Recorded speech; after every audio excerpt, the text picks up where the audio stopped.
Yan, hi guys, share ko sa inyo yung ginawa ko na aking lunch. Kararating ko lang sa labas, nagpakuko ako guys, yan.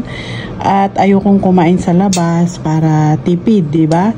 So umuwi ako para gumawa ng lunch at ito yung ginawa ko guys. Gumawa ako ng napakasarap na sandwich. So yan ang palaman.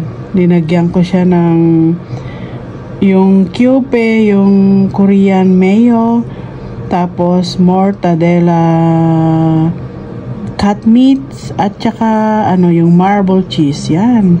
So yan ang aking lunch guys. Yan, ang sarap. Ayan, mas masarap pa yan kaysa yung mga mabibili sa labas. So thank you so much for watching. Kain po tayo guys.